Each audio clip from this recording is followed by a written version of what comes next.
I knew something was very wrong when my phone buzzed at 6 in the morning, jolting me awake from a deep sleep. It was the kind of ring that made my heart tumble down my rib cage. Granddad's landline, a number I hadn't seen flash on my phone screen in a decade, was calling me from the grave, or so it seemed. I inherited his rustic cabin after he passed away last winter, but I still hadn't transferred the phone account into my name, and that phone had no business being used by anyone else. I let it ring twice, half-dazed, dreading some final message from beyond. Finally, I fumbled for the accept call button with shaking fingers. An unfamiliar female voice crackled on the other end. "Hello? This is Allison from Eagle Creek Homeowners Association. Is this the owner of the property on Juniper Hill Road?" I sat up immediately. "Yes, it is," I replied, forcing my voice to stay steady. I had no idea how the phone was working, let alone why the HOA representative would be calling me at dawn. "Is there a problem?" "Oh, no problem," Allison chirped, except her tone suggested exactly the opposite. "I'm just calling to inform you we've identified structural issues on your property that violate our neighborhood code. We're sending a demolition crew out next week to level the cabin for public safety." My mind reeled. "Wait a second," I managed to say. "That cabin was built by my grandfather in 1959. It's in excellent shape and it's been well maintained.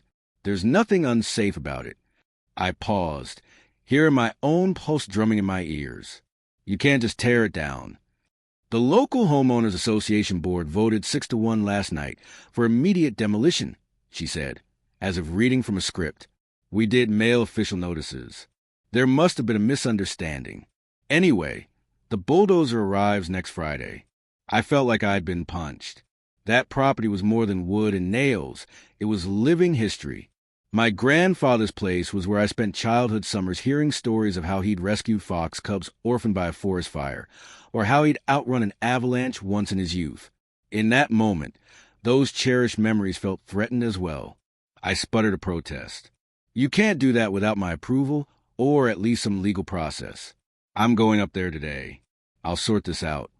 But Allison simply reminded me that the matter was final before hanging up. My ears were ringing. Final? I hastily packed a duffel bag and threw it in my car, then started the long drive from Redwood City to Eagle Creek, the small mountain community where I'd spent so many formative summers. We'd never had an HOA back then. It was mostly old-timers living off the land or retirees wanting to escape city noise. But in recent years, younger transplants had come in droves, snapping up rustic lots, building modern homes, and forming committees about fences and paint colors. My grandfather had no interest in it, but they had roped him into membership anyway, courtesy of a new community unification initiative. After 4 hours winding through pine-clad roads, I finally caught sight of the cabin's sloping roof. My heart squeezed with familiarity. Memories layered upon memories, from Grandpa teaching me to whittle small wooden bears, to nights spent reading by the fireplace's glow. But the first thing that truly caught my eye, more jarring than the comforting silhouette of the cabin, was a large neon-orange sign staked in the ground. "Demo orders," and "No trespassing." I parked and clambered out, my mind set on investigating every corner for these so-called structural issues. The porch boards groaned a bit when I stepped onto them, but they had always done that.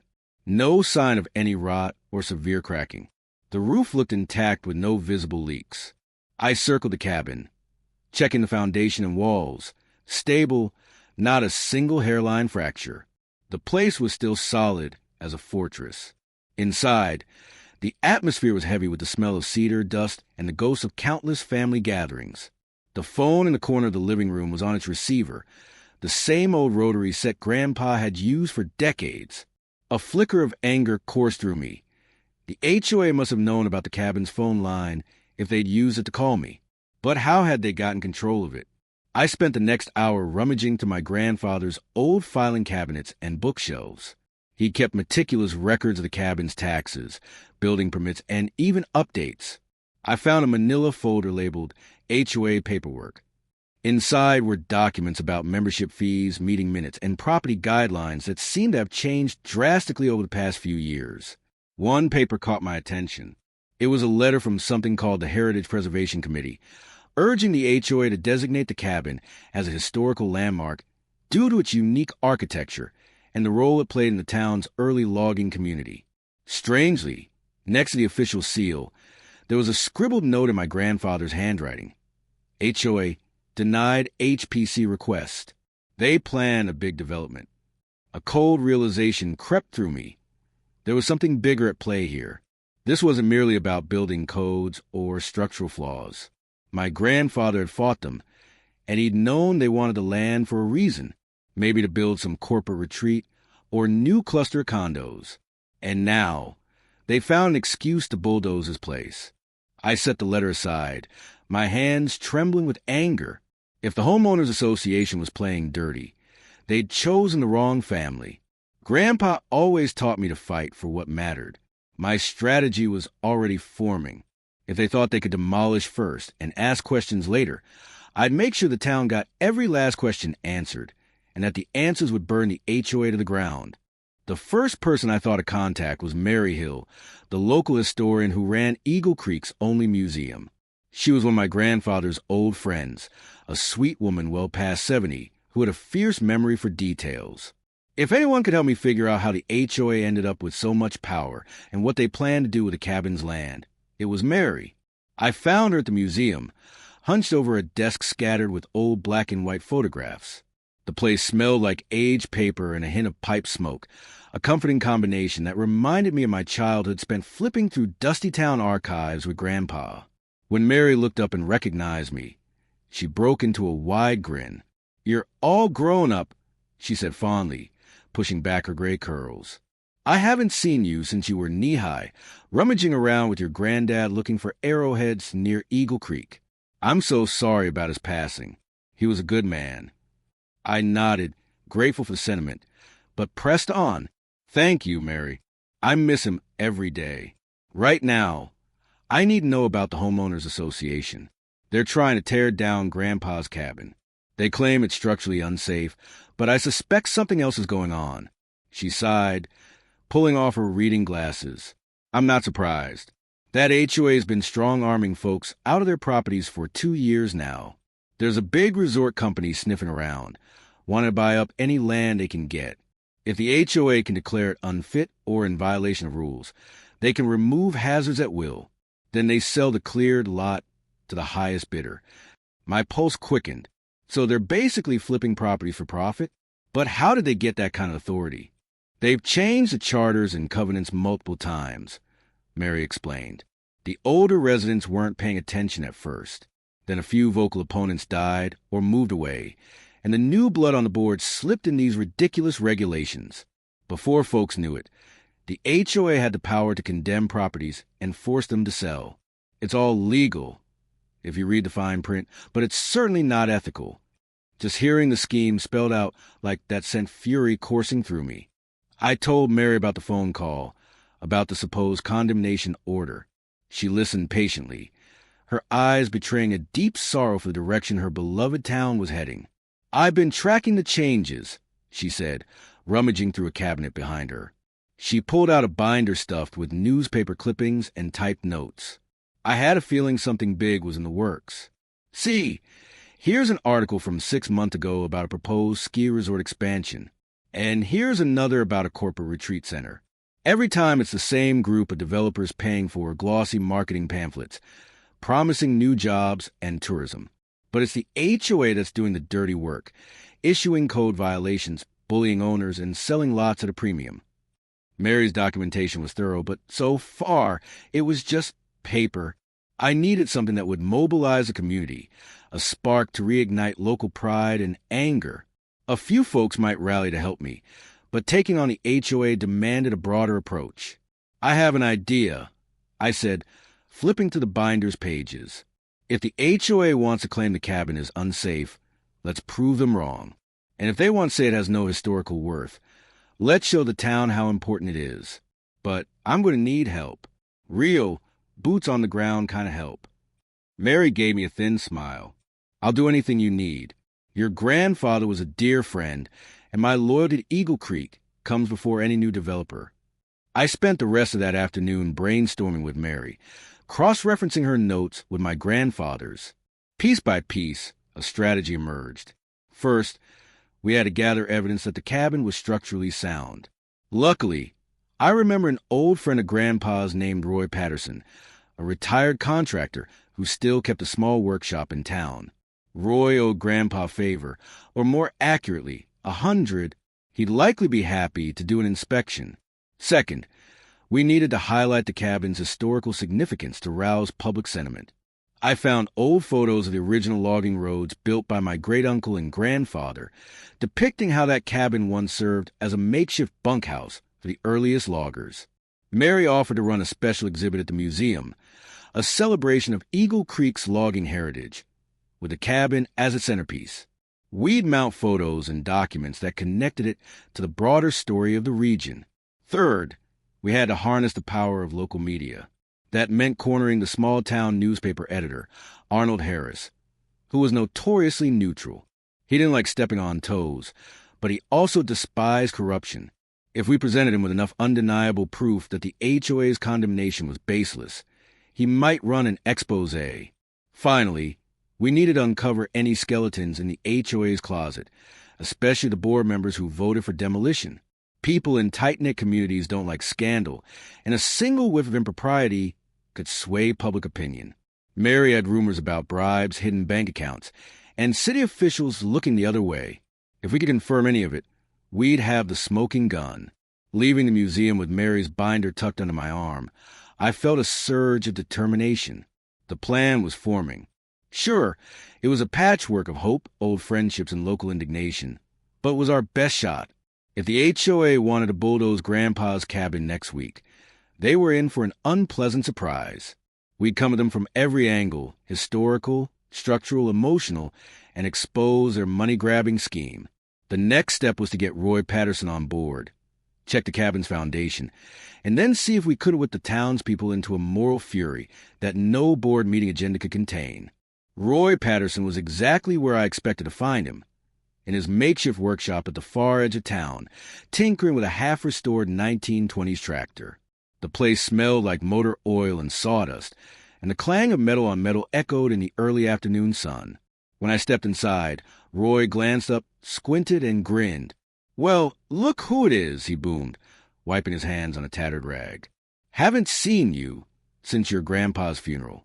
Good to see you, kid. Wish it were under better circumstances." I wasted no time explaining the situation. Roy's eyes flashed with anger when I told him about the HOA's demolition order. "Damn vultures," he spat. "Your granddad's cabin is sturdier than half the newfangled builds around here. I'll grab my inspection gear, and we'll show them what real craftsmanship looks like." We drove over in his battered pickup truck, loaded with tools and measuring instruments. Roy examined every inch of the cabin for 2 hours, crawling under floor joists, peering at roof supports, tapping on the walls with a stethoscope-like device. He even tested the soil around the foundation. In the end, his diagnosis was straightforward. This cabin's in excellent condition for its age. Minor repairs needed. Sure, some fresh stain on the logs, maybe a new gutter spout, but nothing that would justify condemnation. Nothing even close. He jotted down his findings in a formal report, complete with pictures and technical jargon that would be hard for the HOA to dismiss. "I'll have this notarized by tomorrow," Roy assured me, "and I'll be there in person if we have presented to any fancy board." Next, I emailed Mary's museum exhibit idea to Arnold Harris, the local paper's editor, hoping to spark his interest. Before I even reached out by phone, he replied, "Exhibit idea sounds promising. Please schedule an interview.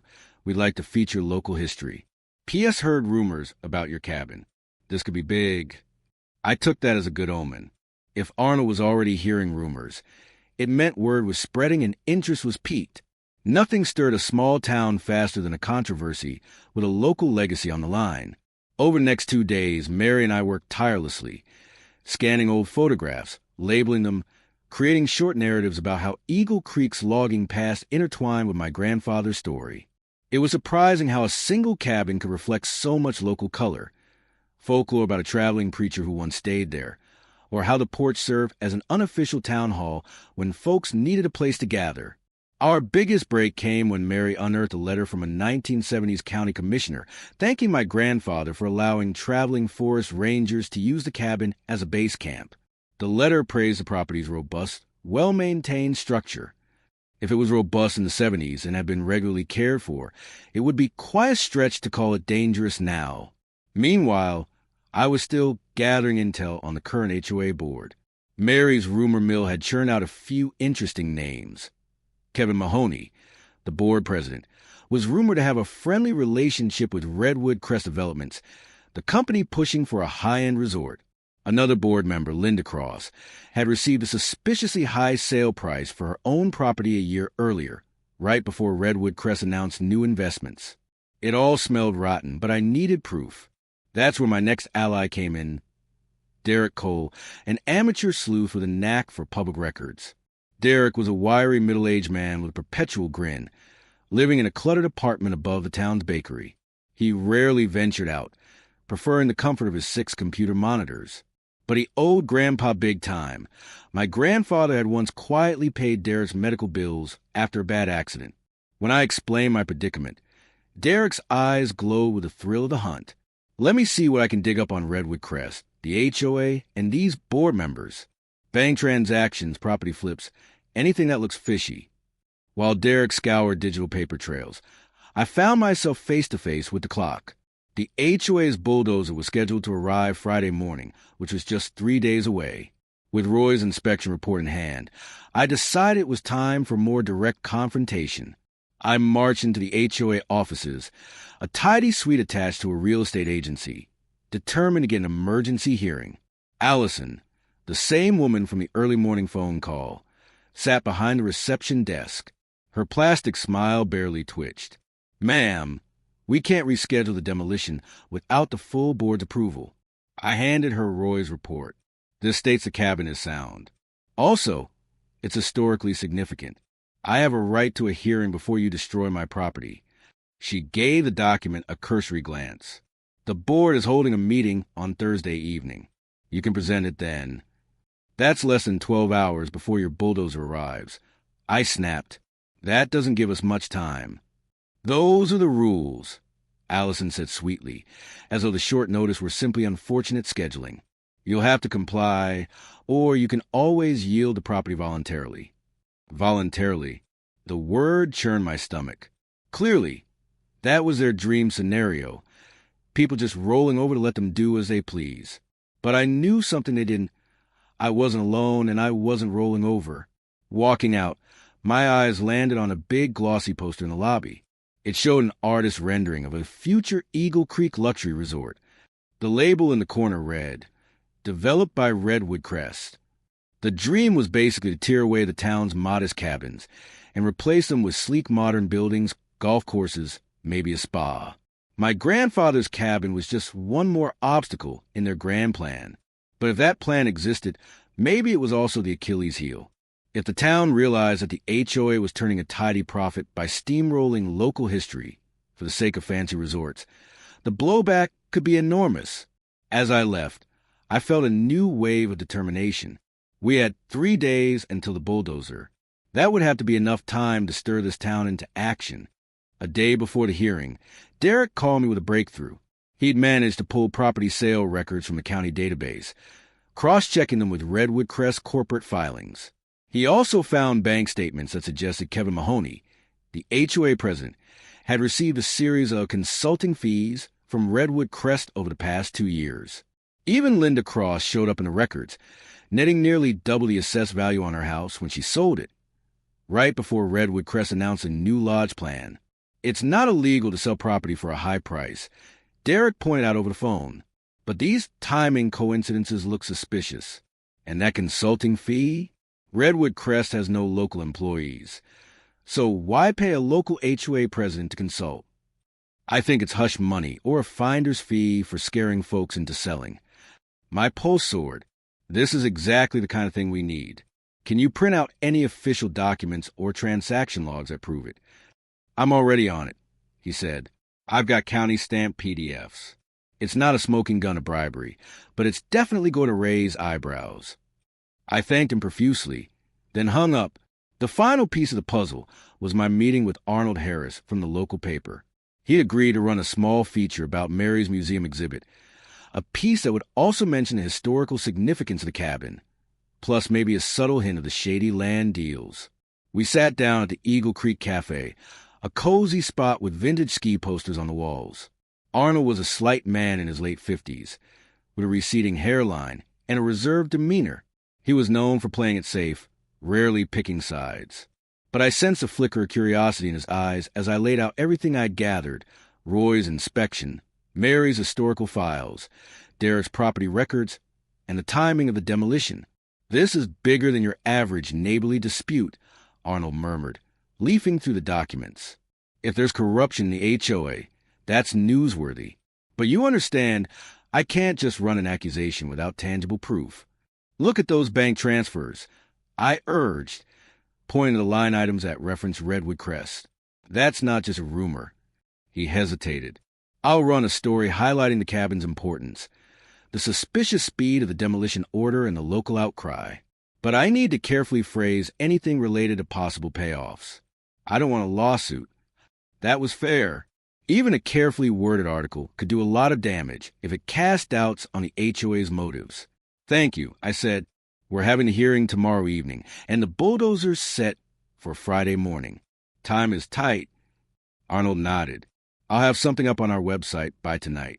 Print edition goes out tomorrow morning, but online circulation might be enough to alert folks." When I walked out of the cafe, a cold wind whipped across the street, rustling the tall pines that lined the sidewalks. It felt like the air was charged, as if the whole town stood on the brink of a showdown. I swung by the museum, next to check on Mary's progress.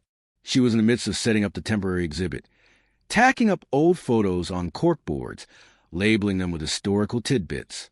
She looked up and gave me a weary smile. "It's coming together. We've already had a few curious locals pop in, asking why we're putting this up so suddenly." "That's good," I said. "The more people who know, the better. The hearing is tomorrow night, and I want a big turnout." Mary patted a black and white picture of my grandfather standing in front of the cabin with a group of loggers. "There's power in stories. People forget how much certain places mean until they see them in context. Let's hope this helps." By the time Thursday evening rolled around, I was a bundle of nerves. The HOA meeting was scheduled for 7 p.m. in the Eagle Creek Community Center, a modest building with fluorescent lights and folding chairs. I arrived early, but a crowd was already forming outside, some of them neighbors I recognized, others total strangers drawn by the rumors of injustice. Inside, the board members sat at a long table facing the audience. Kevin Mahoney at the center, Linda crossed to his right, and 4 others I didn't recognize. A hush fell as Kevin banged a small gavel on the table. "Order. We have limited time. So let's proceed with the matter of condemnation on the property at Juniper Hill Road." I took a seat in the front row, Roy and Mary flanking me for moral support. Derek was there too, leaning against the back wall with a laptop bag slung over his shoulder, ready to brandish evidence if needed. Kevin cleared his throat. "This cabin has been deemed structurally unsound by an independent assessor hired by the HOA. We're acting in the best interest of the community." That was the first I'd heard of a separate assessor. I raised my hand and stood up, heart pounding.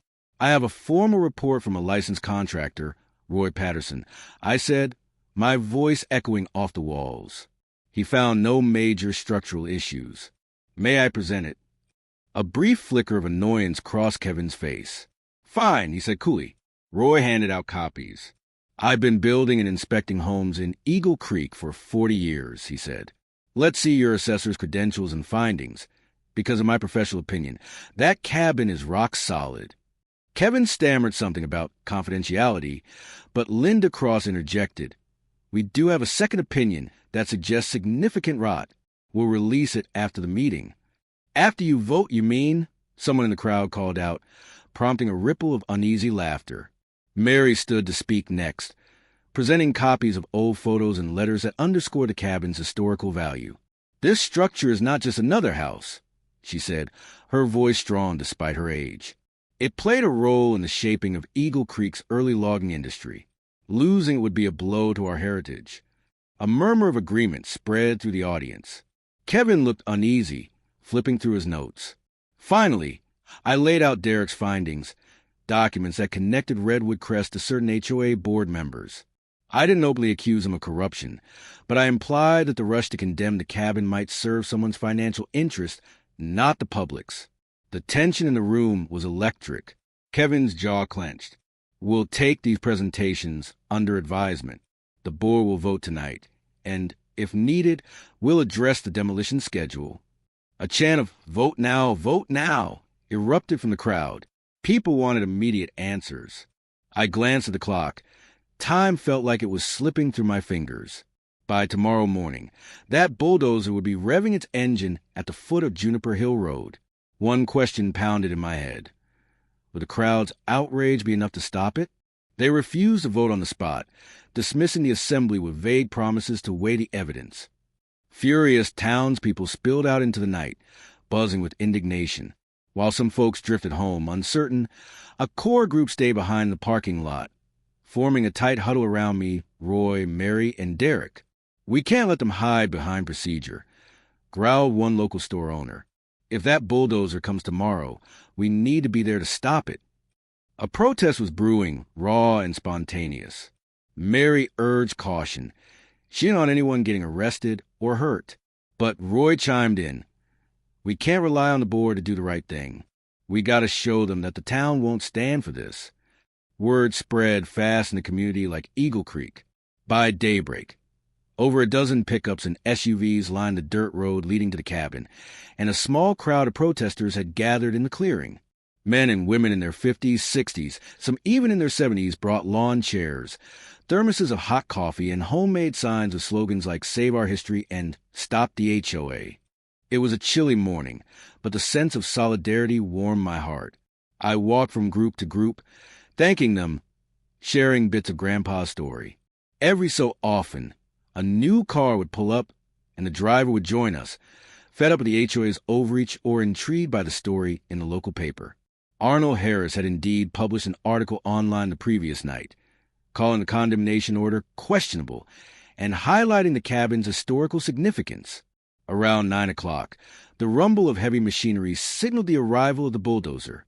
It crawled up the winding road like an ominous yellow beast. But as soon as it reached the clearing, it faced a human blockade, dozens of townspeople linking arms, refusing to budge. Some hammered signs into the ground, while others simply stood there, steadfast. The foreman, a gruff man in a hard hat, climbed down and glared at the crowd. We have orders to demolish an unsafe structure, he barked, waving a set of papers. Show us the order, Roy demanded, stepping forward. The foreman hesitated, then shoved the documents into Roy's hands. They were stamped with the HOA logo but lacked any official county or city seal. These are worthless, Roy announced, lifting the flimsy pages for all to see.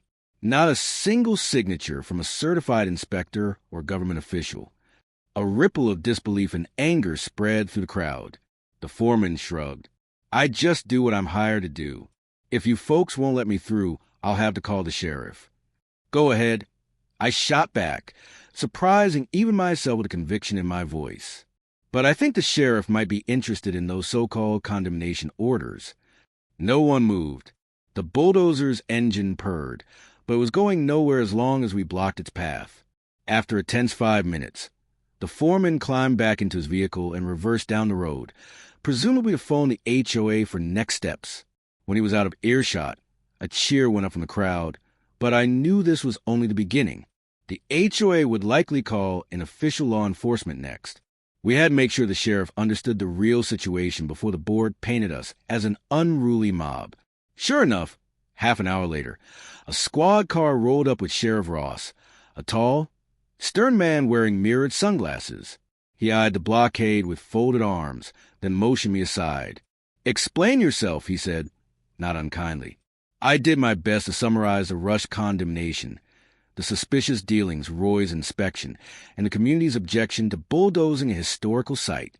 Sheriff Ross took a moment to flip through Roy's notarized report. He pressed his lips together. I've been hearing complaints about the HOA from multiple folks, he admitted quietly, glancing at the small throng of determined citizens. I can't just ignore an official demolition order, but if it's not legally backed, I'm not going to arrest half the town for trespassing on their own land. What about Redwood Crest involvement? I asked. The sheriff nodded grimly. I've got some feelers out. There's a bigger investigation underway. He sighed, then turned to address the crowd. Listen up, everyone. I want you to remain peaceful. If the HOA or Redwood Crest can produce a legitimate, county-approved condemnation order, I'll have no choice but to enforce it. Until then, let's keep things calm. A murmur of relief and tension spread to the crowd as he left. For now, we bought some time. But I knew the HOA wouldn't back down so easily. In the late afternoon, Kevin Mahoney himself arrived in a sleek black car. He stepped out, wearing a grim expression, flanked by a pair of equally sour-faced board members. The crowd parted, but they didn't disperse. Kevin marched right up to me. You're causing a spectacle, he spat. We try to handle this quietly and legally. Quietly so nobody would ask questions about your ties to Redwood Crest, you mean? I retorted. His eyes flickered with anger. For a moment, I thought he might lash out, but then he took a measured breath. Your cabin is unsafe, and we have every right to remove it. We'll produce our assessor's report soon. Roy scoffed. Sure you will. And I bet it'll come from your buddy's inspection company that's never seen the inside of that cabin. Kevin ignored him, turning to address the crowd with a politician's practiced tone. I understand your passion, but the HOA's role is to protect property values and safety. Sometimes that means tough decisions. A voice from the crowd yelled, Like taking bribes? Angry muttering broke out. Kevin tried to regain composure, but it was clear he was losing the public.